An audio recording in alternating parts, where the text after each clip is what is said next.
감사 찬송 올리는 그런 감사절을 맞이했으면 합니다. 우리 다음 주는 연합으로 예배를 드리게 되는데 그 자리가 우리 한 분 한 분 각 가정에서 가져온 여러 그 감사의 제목들 가운데 주님께 영광되는 그런 시간이 되시기를 축원합니다. 우리가 신앙인은 하나님이 하시는 일을 바라볼 수 있어야 돼요. 내가 생각하는 거, 내가 원하는 거 잠시 내려놓고 하나님이 하실 일을 기대하게 될 때 그 가운데 놀랍게 역사하시는 하나님을 증거하게 됩니다. 그게 바로 성숙한 신앙인의 모습입니다. 오늘 그러한 성숙한 신앙의 모습이 어떤 것인가 오늘 이 시편 말씀을 통해 보시겠는데요. 우리 자모님이 한번 인사하시겠습니다. 하나님을 바라보세요 하고 인사하시겠습니다. 우리 한번 감사절을 맞이해서 하나님을 바라보시는 우리 한번 되시기를 축원합니다. 기도하겠습니다. 사랑의 하나님 아버지, 저희들 이 세상 염려와 걱정, 근심 내려놓게 하여 주시고 이 한 주의 첫 시간 주님을 바라보는 시간이 되게 하여 주시옵소서. 주님이 하실 일, 주님께서 계획하신 일을 바라보는 가운데 새 힘과 능력을 얻게 하여 주시며 이 아침 또한 이 말씀을 선포하는 가운데 전하는 자와 듣는 자가 함께 은혜되게 하여 주시옵소서. 모든 말씀 예수 그리스도의 이름으로 기도드립니다. 아멘. 오늘 이 시편 131편은 다윗이 지은 시편입니다.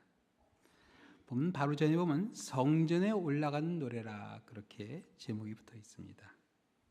성전을 향해 다윗은 성막을 향해 올라갔겠죠. 그 하나님 앞에 나아가는 다윗은 자신의 영혼을 마치 젖된 아이가 그 어머니 품에 있음 같이 고요하고 평온하게 했다 그렇게 이야기합니다. 여러분 한번 생각을 해보세요. 고요하고 평온한 그런 상황이라면 굳이 이런 말을 할 필요가 있겠습니까? 이런 얘기 안 해도 그냥 마음이 평온한데 이게 그렇지 못한 상황이었겠죠. 평온할 수 없고 고요할 수 없는 그런 상황. 그러나 자신의 영혼을 향해서 노래합니다. 고요하고 평온해야 된다.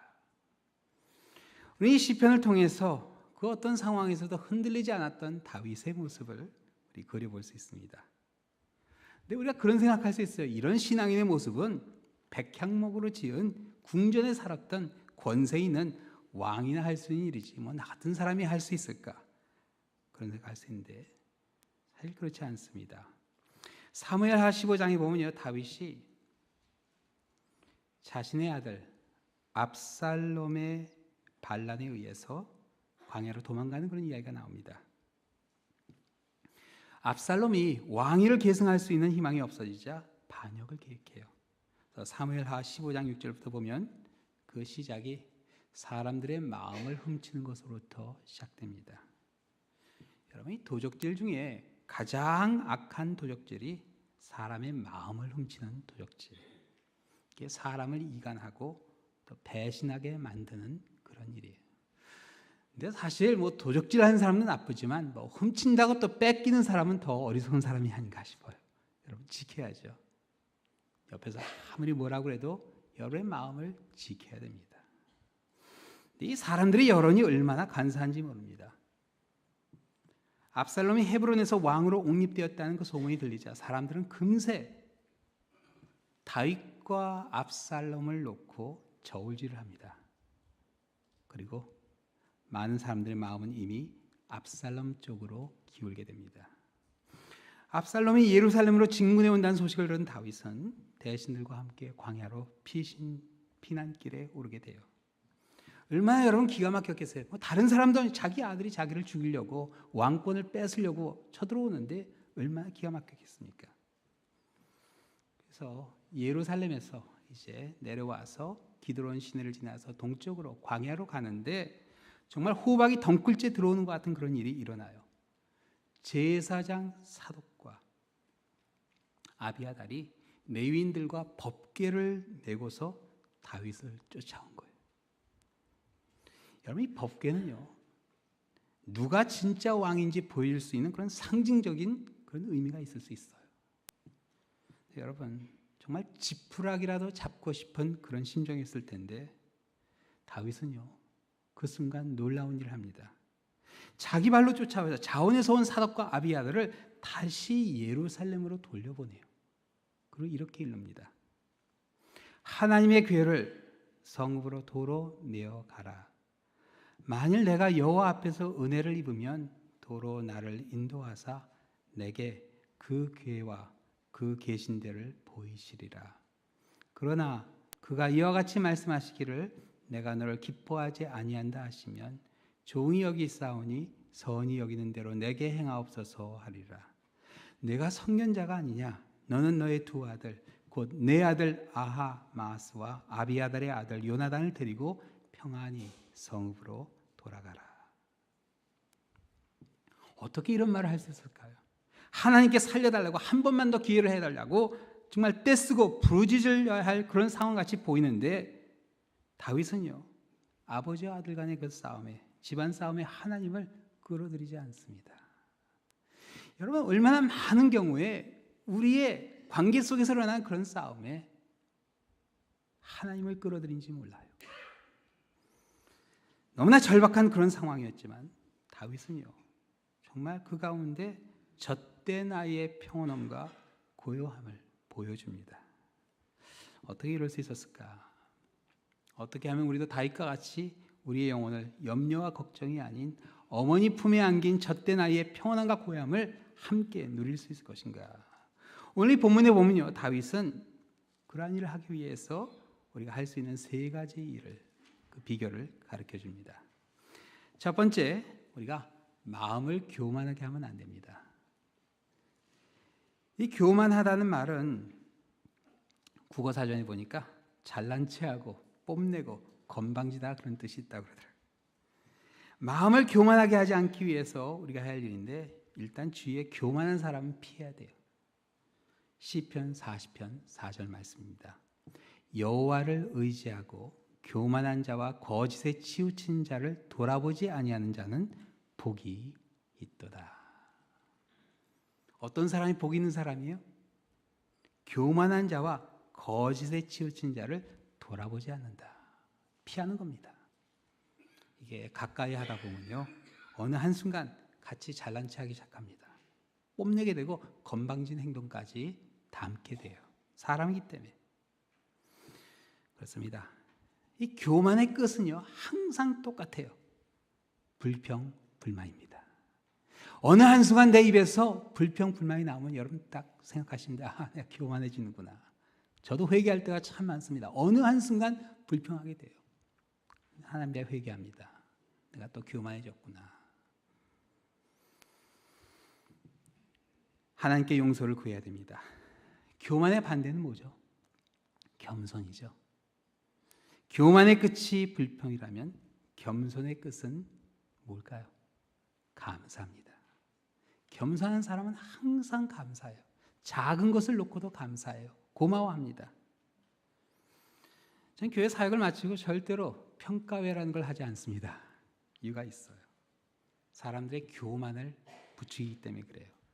처음엔 잘 몰랐어요. 이 사역을 내년에 더 잘해야지. 이 다음번에 잘해. 평가회를 하는데요, 가만히 보면 잘한 것은 별로 칭찬을 안 해주세요. 잘못된 거를 지적하고 불평을 하는 걸 참 많이 봅니다. 보통 일 안 하고 옆에서 본 사람들이 더 그런 말을 해요. 그래서 그걸 보면서 우리 교회에서 이제 사역을 마치고 항상 하는 일인데 하나님께 감사한 일만 간증으로 나눕니다. 하나님께 감사한 일을 서로 나눌 때요, 수고하신 분들에게 고마운 마음을 갖게 돼요. 그리고 다음엔 내가 더 잘해야지 하는 그런 마음도 갖게 됩니다. 여러분, 부족한 거, 실수했던 거, 모자란 거, 그건 얘기하지 않아도 다 알고 있어요. 사람들이 굳이 지적하지 않아도 알고 있습니다. 그래서 우리가 항상 감사할 수 있어야 돼요. 우리의 마음이 교만해지지 않도록 감사하는 것이 하나님의 뜻이라. 데살로니가전서 5장이 그렇게 이야기하죠. 항상 기뻐하라, 쉬지 말고 기도하라, 범사에 감사하라. 이것이 그리스도 예수 안에서 너희를 향하신 하나님의 뜻이니라. 하나님의 뜻은요, 너무나 확실합니다. 여러분 고민하실 필요 없어요. 그 어떤 상황에서도 내가 감사의 제목을 찾는다면 그게 하나님의 뜻입니다. 그 어떤 상황에서도 감사할 때요, 마음이 평안이 찾아와요. 그래서 저때 나의 고요함과 평안함을 누리게 됩니다. 그래서 빌립보서 4장에 보면 사도 바울은 빌립보 교인들에게 이렇게 권고했습니다. 아무것도 염려하지 말고 오직 모든 일에 기도와 간구로 너희 구할 것을 감사함으로 하나님께 아뢰라.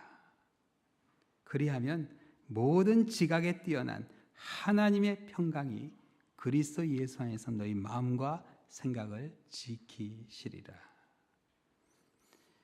다가오는 감사주를 바라보시는 가운데 정말 아무것도 염려하지 마시고 오직 모든 일에 여러분이 구할 것을 감사함으로 아뢰시는 우리 한 분 한 분 되시기를 우리 주님의 이름으로 축원합니다. 마음의 평안을 누리기 위해서 교만하면 안 돼요. 또 두 번째, 마음의 평안을 누리기 위해서 눈이 오만해지면 안 됩니다. 오만해지면 안 된다. 사실 이게 뭐 교만이나 오만이나 별로 차이가 없게 느껴질 수 있는데 그래서 또 한번 찾아봤어요. 국립어학원에 인터넷에 올려진 그 글이 있더라고요. 보니까 오만은 교만한 것에 남을 업신여기는 것이 추가되더라고요. 그러니까 이게 비슷해요. 그런데 교만한 사람은 그냥 혼자 잘났다는 그런 사람이고 오만한 사람은 남을 업신여깁니다. 무시해요. 주한교회 주승주 목사님 설교에 보면 오만한 눈의 의미를 이렇게 설명해 주시더라고요. 인간의 눈은 마음의 교만이 외부로 표출되는 통로 역할을 하는 곳이다. 그래서 행슈텐베르크는 교만은 마음속에 자리 잡고 있으며 특히 눈으로 그 본성을 드러낸다고 말했다. 마음에 있는 그 교만이요, 남을 업신여기는 눈빛으로 나타날 때 그게 오만함입니다. 이게 마음속에 교만이 있으면 어느 한순간 나오게 돼 있어요. 누가복음 18장은 예수님께서 그 오만한 바리새인의 그 모습을 지적해 주시죠. 바리새인이 그 기도하는 모습을 이렇게 말씀하세요. 바리새인은 서서 따로 기도하여 이르되 하나님이여 나는 다른 사람들 곧 토색, 불의, 간음하는 자들과 같지 아니하고 이 세리와도 같지 아니함을 감사하나이다. 여러분, 이 얼마나 오만한 기도예요. 그렇죠? 뭐 하나님 앞에 자기 죄를 고백하고 감사하면 됐지 뭐 굳이 옆에 있는 세리를 지적할 필요가 있습니까? 오늘 본문에 나온 이 오만이라는 단어가 히브리어로 룸이라는 단어예요. 이게 직역을 하면 높이다라는 뜻이 있어요. 눈을 높이다. 여러분, 우리 눈이 얼마나 쉽게 높아지는지 모릅니다. 잠언 21장에 보면요, 눈이 높은 것이 죄라 그렇게 이야기해요. 또 잠언 30장에 보면 눈이 심히 높은 무리에게는 만족이 없다 그렇게 이야기합니다. 남을 업신여기는 오만한 눈의 반대는 뭘까요? 사랑의 눈이 되겠죠. 예수님께서 대제사장에 잡혀서 신문을 받으실 때 베드로가 대제사장 그 뜰에서 불을 쬐면서 멀리서 예수님을 지켜보게 돼요. 근데 예수님께서 경고를 해 주셨음에도 불구하고 결국 3번 예수님을 부인하는 그 자리까지 가죠. 3번째 부인했을 때 닭이 울고 기억을 해요. 이 사건이 사복음서에 다 나옵니다. 그런데 누가복음에는 좀 색다른 내용이 나와요. 주께서 돌이켜 베드로를 보시니 베드로가 주의 말씀 곧 닭 울기 전에 내가 3번 나를 부인하리라 하심이 생각나서 밖에 나가서 심히 통곡하니라. 상당히 거리가 있었음에도 불구하고 거기는 정말 예수님께서 대제사장에 심은 그 자리에는 예루살렘 공회가 있었습니다. 많은 사람들이 그 자리에 있었는데도 불구하고 그 사이에서 예수님과 눈이 마주친 거예요. 바로 그 순간 예수님은 베드로를 이미 보고 계셨어요. 예수님께서 어떤 눈으로 베드로를 바라보셨을 것 같으세요? 오만한 눈으로 보셨을 것 같지는 않아요. 용서하는 눈, 사랑하는 눈. 이 베드로가 그 예수님과 눈을 맞춘 후에 나가서 심히 통곡할 그런 눈길로 바라보신 겁니다. 예수님의 눈길을 바라보지 못했던 가룟 유다는 나가서 자살을 하게 되죠. 왜 가서 예수님을 바라보지 못했을까? 십자가에 달려가서 예수님을 바라봤어야 했는데 그걸 못한 겁니다. 제사장의 눈빛을 본 거예요. 그를 경멸하고 조소하는, 결국 자살하게 되었죠. 훗날 베드로는요, 그 눈길 가운데 사랑은 허다한 죄를 덮는다는 말을 하게 되죠. 그렇습니다. 우리가 마음의 평안을 누리기 위해서 눈이 오만해지면 안 돼요. 사랑의 눈길로 우리 성도들을 바라볼 수 있어야 합니다. 우리 자원이 하면 인사하시겠어요? 사랑의 눈길로 바라보겠습니다 하고 인사해 주세요. 옆으로 째려보지 마시고 그렇게 사랑의 눈길로 바라봐 주시는 참 귀한 축복의 자리. 그렇죠? 우리가 교회 와서는 그런 눈길이 가득해져야 돼요. 또 세 번째, 마음의 평안을 누리기 위해서 큰 일과 감당하지 못할 놀라운 일을 하려고 힘쓰면 안 된다. 여러분, 큰 일, 놀라운 일은요, 하나님이 하시는 거지 우리가 하는 일이 아닙니다. 그 하나님이 하신 일을 내가 하려고 그러면 여러분 시험 들어요. 우리가 할 일은 딱 하나. 아무리 작은 것을 맡겼다 할지라도 충성하는 일입니다. 충성하는 일이에요. 예수님께서 허기진 무리를 보시면서 제자들에게 뭐라고 그러셨죠? 먹을 것을 좀 줘라. 예수님 이거밖에 없는데 이거라도 저희 갖다 줄까요? 그러면 되는데 200데나리온이 필요하느니 아이가 가져온 보리떡 5개 물고기 2마리 넣고 부족하다 하면서 아예 시작도 안 하고 포기해버린 제자들도 있었죠. 근데 예수님께서 어떻게 하시죠? 그 부족한 것으로 여자와 어린아이를 제외한 5,000명을 먹고 12광주를 남게 하셨어요. 하나님이 하시는 일은 바로 그런 겁니다. 차고 넘치게 해주세요. 그래서 하나님이 영광을 받으세요. 근데 그 일은 하나님이 하신 일이지 내가 하는 게 아닙니다. 서로 사랑을 하셨으니까 내가 가지고 있는 걸로 시작하면 됩니다. 나중에 돈을 많이 벌어서 넉넉해지면 아니, 지금 내가 가지고 있는 걸 하면 됩니다. 순종이 제사보다 낫다. 하나님께 순종한 일보다 더 큰 일이 없습니다. 더 귀한 일이 없습니다. 아무리 작은 것이라 할지라도, 비록 그게 보리떡 5개 물고기 2마리라 할지라도 하나님께서는요 그걸 귀하게 사용하십니다. 중요한 건 내 마음이에요. 마음의 평안을 누리기 위해 욕심을 내면 안 돼요. 충성만이 하나님께서 기뻐 받으시는 제물이 됩니다. 자, 우리 영혼으로 고요하고 편하게 하기를 젖된 아이가 그의 어머니의 품에 있게 하게 할 때 여호와 하나님을 바라는 그런 마음이 우리 마음속에 일어나게 돼요. 여호와 하나님을 바란다는 말은요 다른 뜻이 아니에요. 하나님께 희망을 건다는 그런 뜻이에요. 그래서 영어로는요 Put your hope in the Lord 그렇게 나와요. 이 도와주시는 하나님의 손길을 한번 기대해 보는 겁니다. 처음에 말씀드렸듯이 오늘 시편 131편은요 성전에 오른 노래라 그렇게 소개가 됩니다. 그렇죠. 하나님의 성전에 오르며 여러분 어떤 마음을 가져야 될까요? 오늘 이 자리로 여러분 나오시면서 어떤 마음을 가지셨어요? 내가 하고 싶은 거, 갖고 싶은 거, 원하는 거 그런 것을 놓고 하나님께 부르짖고 떼쓰기 위해 나왔다면 하나님이 하실 일 보지 못합니다. 기대하지 못해요. 근데 그런 거를 내려놔야 돼요. 그 모든 걸 다 내려놨던 다윗의 성숙한 모습을 그려보게 됩니다. 근데 참 안타깝게도 다윗의 아들 솔로몬은 그런 아버지의 성숙한 신앙을 물려받지를 못했어요. 그래서 솔로몬이요 그가 원하는 것을 놓고 번제를 몇 번 드리죠? 1,000번제를 드려요. 물론 1,000번제를 드린 그 끝에 하나님께 듣는 마음, 지혜를 달라 해서 하나님께서 기뻐하시기는 했습니다. 그렇지만 솔로몬은 결국 하나님이 원하시는 삶을 끝까지 살지는 못했습니다.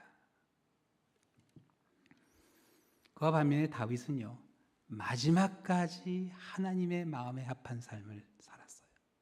죽는 그 순간까지. 그러한 다윗의 모습이 시편에 아주 자주 비춰지죠. 시편 5편 3절에 보면 다윗은 아침에 하나님께 기도하고 바라겠다 그렇게 이야기합니다. 여호와여 아침에 주께서 나의 소리를 들으시리니 아침에 내가 주께 기도하고 바라리이다. 하루의 첫 시작을 하나님께 기도하면서 하나님이 하실 일을 기대했던 다윗의 모습이 그려지죠. 또 시편 25편에 보면요 하나님을 바라기 위해서 하나님의 도를 가르쳐 달라 그렇게 간구합니다.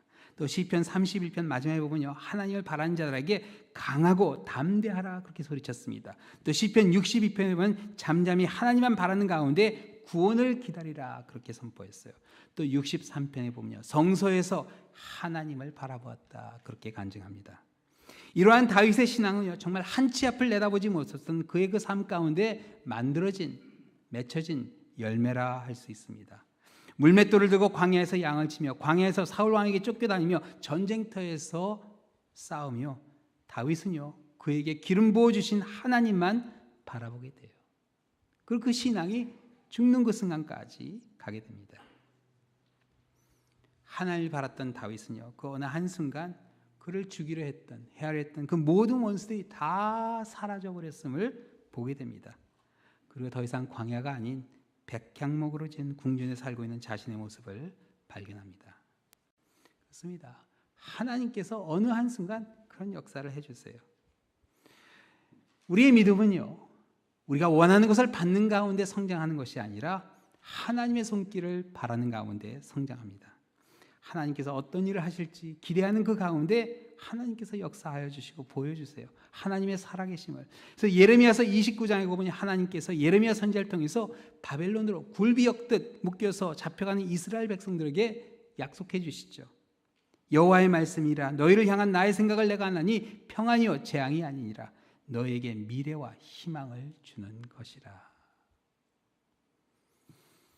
바벨론을 끌려가며 아마 그들은 다 끝났다 생각했을 겁니다. 근데 그들 가운데 다니엘과 같은 사람이 나올지 어떻게 알았겠어요? 그리고 놀랍게도 70년이 되는 그 해에 하나님께서 그들을 다시 고향으로 돌려보내주시고 성전을 짓게 해주시리라 누가 상상했겠습니까? 하나님은 그런 분이세요. 미래와 희망을 주시는 분입니다.